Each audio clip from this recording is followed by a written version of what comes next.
Good morning. Good morning, Father. Did y'all have fun yesterday? Yeah, you did? Did you have fun yesterday? Yes. Yes? Are you tired? You look like you're tired. Yes. Okay. Do you think I'm tired right now? Yes. No, now you don't. Now you look like you're awake. Hi. Okay, can anybody tell me what you learned yesterday? Stuff. Sound like me when I was a kid. How about you? What did you learn yesterday? What did you learn anything yesterday? You forgot. Okay. How often are we supposed to go to Mass? At least once. A week. 200 years. 200 years. Yeah. Okay. Once a week. Once a week. Thank you. Right. Twice a week. Twice a week's good too. All right. So today is the feast day of Saint Benedict. Saint Benedict is the founder of monasticism, which is a big word that means monks. Monks are men that live together as brothers, and they live in a life of community and prayer. And they pray for the world, and they pray for the church. And so Saint Benedict started an order, and they're called the Benedictines.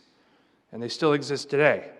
The really important thing that Saint Benedict did, though, was he came up with a rule. Who likes rules? I like rules. I love rules. Good. Anyway, okay, all right. Joseph, you need more rules. All right, guys.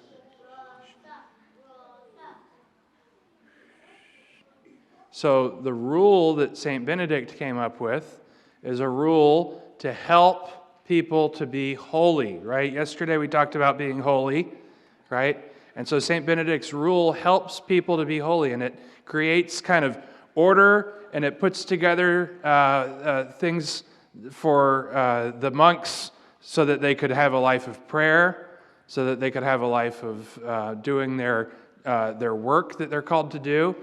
They could have a life of being able to love God and to serve God, right? And so the rule that St. Benedict came up with helps people to be holy. And so sometimes in our lives we have things that help us, right? That help us to be holy. Who here made their bed this morning? I didn't ask for commentary. I just asked you to raise your hand, okay? I made my bed. It made me a little bit late to come down to church because I wanted to make sure my bed was made, because if I don't make my bed, then it's not going to be a good day. Right? And little things that we do, sometimes we don't understand, right? Like, why do I have to do that? Right? Because it helps us, right? It helps us. Some rules protect us, right? Like the speed limit. The speed limit's there to protect us, right? The rule that says you have to take your shopping cart back when you're done with it. That protects everybody. But so the rule that St. Benedict established is still in existence today, right? And really all of religious life is centered around it. Now, within religious life, some are called to be priests, right? You have brothers and you have sisters, monks and nuns. But some within religious life are called to be priests. The gospel that we heard, Jesus says, the harvest is abundant, right? Meaning there's all sorts of plants and things that need to be picked. He says the harvest is abundant, but the laborers are few. And so he says, pray to the Lord of the harvest to send more laborers out, right? And so what he's talking about is saying we need to send people out into that harvest to work. So of the boys here, has anybody ever thought of becoming a priest? Yeah, maybe? Just the boys. Can you imagine being a priest? Can you imagine saying Mass? Yeah. Jesus might be calling some of you to be priests, right? Because he's saying, pray to the Lord of the harvest to send workers out into the vineyard, right? And so that's something that we have to be open to. For the girls, you should be open also to a calling to religious life, to serve as a nun, as a sister. but the idea that God is calling us to something special, right? God calls all of us, like I said yesterday, to holiness. And He calls almost all of people, He calls them to marriage, right? Where a man and a woman can love each other and mirror the love that God has for us. But then some He calls to the religious life. He calls to be a brother or a sister, a monk or a nun. He calls some to the priesthood. And we have to listen, right? We have to listen to God. And there's so many noises around us today, right? There's the TV, there's the computer, there's the iPad, there's the phone, there's the Nintendo Switch, there's the Xbox, there's the PlayStation 5, I think, right? There's all this noise around us. But we have to listen for the voice of God. Right? We have to listen to the voice of God through all that noise. Listen for the voice of God in the midst of all the craziness. Sometimes our brothers and sisters make a lot of noise, right? They scream and cry and complain. And do your sisters make a lot of noise?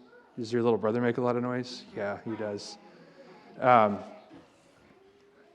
to be able to listen to the voice of God, okay? Right? For those of you that remember, listen, right? Father John, right? Didn't he? Yeah, listen. Okay. Am I making that up, Deacon Stephen? No, you're not. Yeah, I thought. Nobody remembers that? Okay. But to be able to listen to the voice of God, right? He speaks to us. He doesn't necessarily speak to us like I'm speaking to you right now. Perhaps maybe sometimes He speaks to you through the words that I say, through the words that your parents say, through the words maybe even that your brothers and sisters say. But we have to listen for the voice of God. Right? We have to pay attention. It's not going to be loud and flashy and, God's not going to come and say, hey, everybody, listen up. It's God, I'm talking to you. But to listen for the subtle voice of God. Maybe that's something we can practice. We can practice finding a time each and every day to have a little bit of quiet time, right? To have a little bit of silence where we can listen to hear the voice of God. To have a little bit of silence where we turn off the TV, we turn off the computer, we turn off our game. We turn off everything, that's right. Except for the air conditioner, that's right. We never turn the air conditioner off. If your lights make noise, the Italians turn their air conditioners off. They never turn them on. You can't live without screens, really? Why not? What would it be like if you had to go one day without screens? You would die. I don't believe you.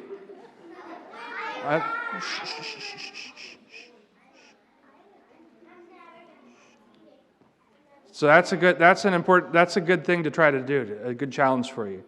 Maybe to try to go one day without screens. Maybe if that's too many or too much, try to go a couple of hours.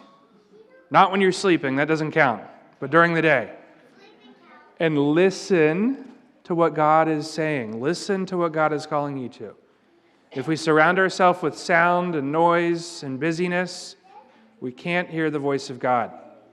And so St. Benedict, he taught his monks, his brothers, he taught them how to be silent in prayer and in work so that they could hear the voice of God.